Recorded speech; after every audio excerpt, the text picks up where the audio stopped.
MIT's tagline was build, create, innovate. So what I'm going to talk about is the innovation part of it, because as we know, for the economic development, innovation is very important, because in the new global economy, where everything is interconnected, value creation has the same value irrespective of where you create it. And so in US, if you really have to keep the economy growing here, we have to come up with businesses that have a high value added, which essentially are based on higher content in some sort of innovation.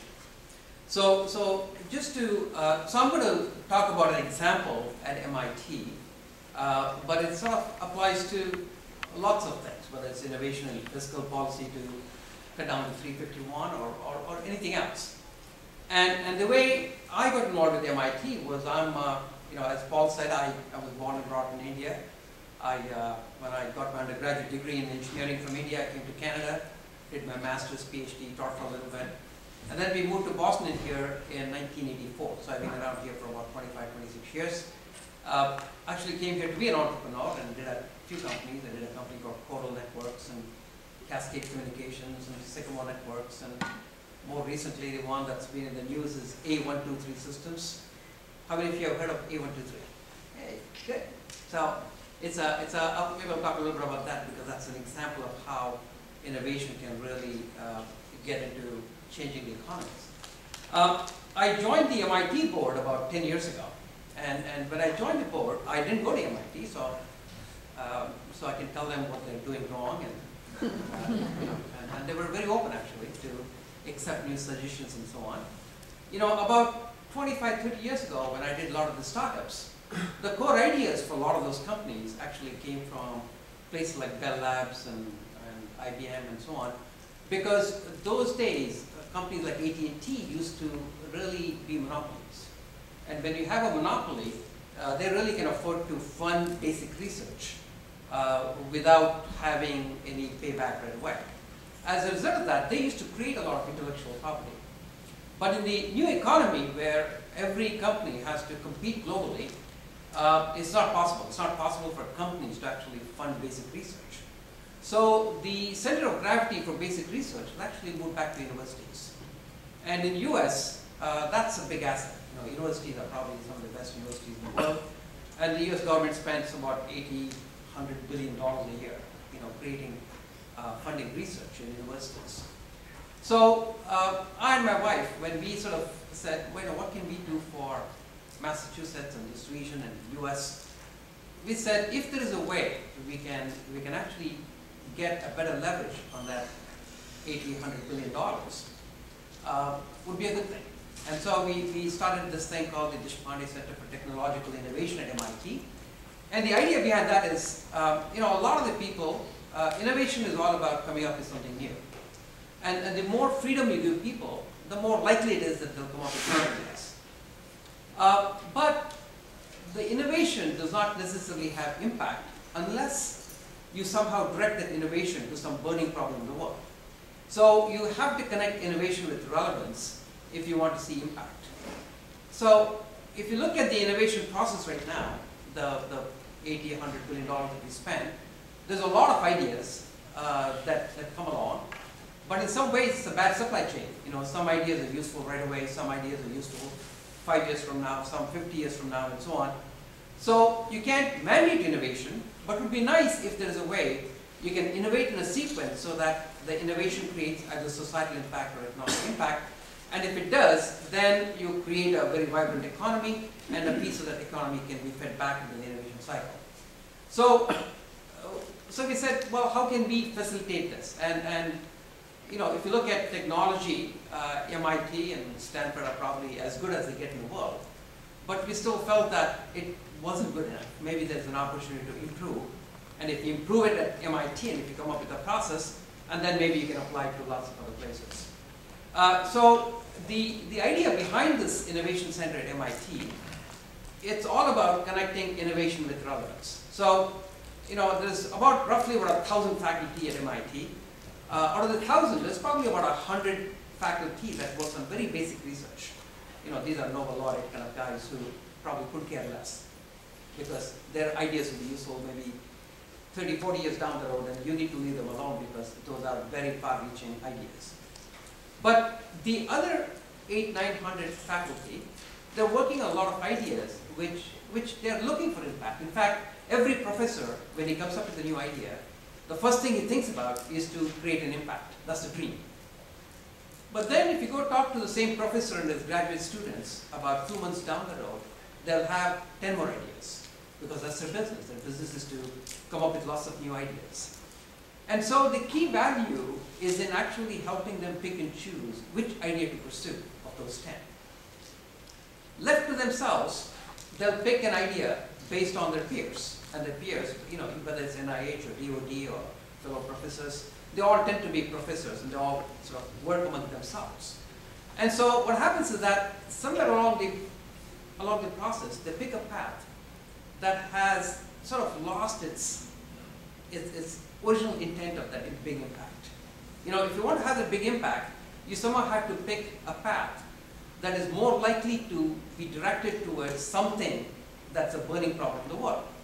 So we said, well, why don't we create a methodical way of connecting the professor and the graduate students to the real world, to the problems of the world. So MIT works roughly in about 15 areas, in technology, whether it's tissue engineering or wireless or whatever. So we created these people called catalysts. So we have 15 catalysts, and the catalysts are either venture capitalists or successful entrepreneurs, people who are actually domain experts. They understand that particular thing really well. And so to be a catalyst in this particular program, this person actually spends 2 to 3 days at MIT. In fact, it's so prestigious now to be a catalyst, we can demand that unless you do this, this, and this, you don't get to be a catalyst. So we have 15 people who actually say they will spend their time, 2 or 3 days, available so that they're available to the faculty and the graduate students. Every catalyst is surrounded by 5 or 6 expert volunteers. And the expert volunteer could be a CTO at Intel or some of the technologist or some marketing person, somebody who's practicing in the real world and knows where the pain points are. So we have 15 catalysts, we have 100 expert volunteers, we have another 300 people who are sort of associated, another 500. So it's waves of these people that we have created that are all available now to the faculty and the graduate students. And so what happens is that when the faculty or the graduate student comes up with an idea, they actually have access. They have access to people who are actually in the marketplace who sort of say, I wish we could solve this big problem. And so the ideas get directed towards those things. And so the way you innovate is changing. And that's the nice thing about the impact that this center has had at the faculty and the graduate students at MIT. So the change here is a little bit more of the concurrent innovation. And this could apply not just to technology, but to anything that we teach at universities, where the innovation has to be concurrent, meaning, where the innovation is today, a professor comes up with an idea. If he's a good professor, he somehow gets it to the end. If it's a good school, they patent it. And once they patent it, there is a technology licensing office that tries to peddle that particular idea. That's the way engineering used to be about 50 years ago. 50 years ago, if you're an engineer, you sat in a dark room somewhere and you came up with a mousetrap, and then you went and hired sales and marketing people and they tried to sell the product. That's not the way you do it anymore, right? You actually talk to the customers, you talk to the market, you know what people want, and then you engineer the product. So similarly, the idea behind this center at MIT is to get all the good minds in the universities or thinkers to actually concurrently innovate, so that if there's an idea, the idea that they're developing already has a relevance to the world. So you don't patent the idea and then say, well, is there an application for this particular patent? You're actually patenting ideas, you're developing ideas, you're investing in ideas that you already know have a big impact. And so, and also it's changing the way people think about these things, the way that people get trained. In fact, in MIT, there's a new course called the I-Team, Idea Teams, where you take 2 engineering students and 2 MBA students put together as a team, and there's about 4 or 5 of these teams, that actually work not so much on writing business plans, but actually work on how do you take an idea to the marketplace? How do you make it relevant to the marketplace? So let me give you an example on a problem that I just worked on last year. So there's a professor at MIT who's come up with this a clear fluid, which is a nanofluid, which is magical. That is, if you have any cuts, any wounds, you can just put this liquid and it forms the nanofiber and instantly stops bleeding. And then you don't have to do anything. It just dissolves in your body and you're all set. So it's magical. And this professor was struggling as to how to get it out to the marketplace. You know, do you sell it to the Navy? Do you sell it to the defense? Do you sell it to CVS? And so these students, they sort of looked at lots of different ways of approaching the different markets. And finally they came up with a solution that the best way to introduce this product and apply it is surgery. Because when people do complicated surgery, the surgeons are willing to pay almost $300 for a small bottle of this because it stops the blood loss and also it makes it easy to do the surgery. So people somehow connecting ideas with relevance is a big part of the whole thing. So the ideation part of it in any urban locality, I think, has to somehow bring it together. So I'm involved with two other initiatives that we're working on right now, which extend beyond MIT. One of them is called the Mass Challenge. A Mass Challenge, which is funded by the governor and a few other people here. The idea is to actually have a business plan competition for new companies, and you, in the process, you not only have a competition, but you mentor those people, and you pick 25 companies every year, and so you get 25 good companies going every year in this area. And you sort of create a space where people can come together, because a lot of the innovation is all about serendipity. You can't really dictate exactly how it happens, but the more you network people, the more you bring them together, the more it happens. So we're also doing a thing called the Venture Cafe, and the concept behind the Venture Cafe is to get about 50 successful entrepreneurs who have done it before, and they all put in some money, and then you create this space, which is almost like a nice restaurant. But the people who come there are young entrepreneurs who are sort of working on new ideas. And then there would be venture capitalists and entrepreneurs and successful people and other people who are interested in helping these idea formation so that ideas happen. So I think if this economy has to really flourish on new ideas, new businesses, and so on, it doesn't matter which community you have to somehow find a way to bring the doers and the thinkers together. You have to bring the young and the more experienced people together. And so creating space and creating opportunities for these two groups to come together, I think is sort of a very powerful idea. Because problems exist in this world because people don't see a solution, right? And so the only way you solve a problem is you have to pose a problem to people who have good minds, and people in some ways who are naive, who haven't given up on the problem, and people sort of come up with some new idea.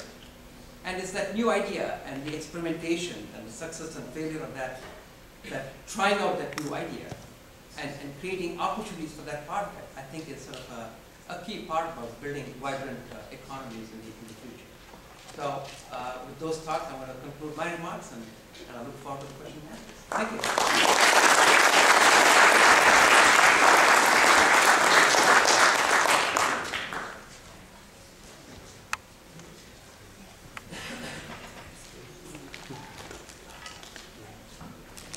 Good evening, everybody. I'm Tim Ferguson, and Professor Bluestone called me a couple of days ago and said, what I'd like you to do is to spend 15 to 20 minutes telling the next week's story. Kind of a tough thing to do, but I'm going to try and do it, and including, he said, I want you to tell them how you got involved in what it is why it is that you decided to do this. So I'm going to talk about 3 or 4 things. One is, why we're doing this, and what on earth does it have to do with economic development? It's probably part of what you're asking, particularly having heard Bob Coulter earlier. Second, what is the model? So what is it that you're applying to this marketplace, and why is it relevant? Thirdly, why on earth did you decide to do this? I mean, is there really an opportunity there or not? And then fourthly, I want to challenge everybody, including us as presenters, to think a little differently about how we approach economic development in inner cities or urban areas in particular. So, what's the vision? Well, it was set up because I had a 2-year non-compete, having come out of financial services where I'd worked for 30 years in senior management positions, and I couldn't figure out what I wanted to do. I couldn't get excited about going back into the mainstream. And one day someone held up a mirror and said, Tim, when you're 70 years old and someone asks you, what did you do? What do you want to say? And it made me stop and think, and it took me right back to basics, to where I trained, which was a merchant banker. The two other things that really impacted me were that I was involved with an organization called ICIC.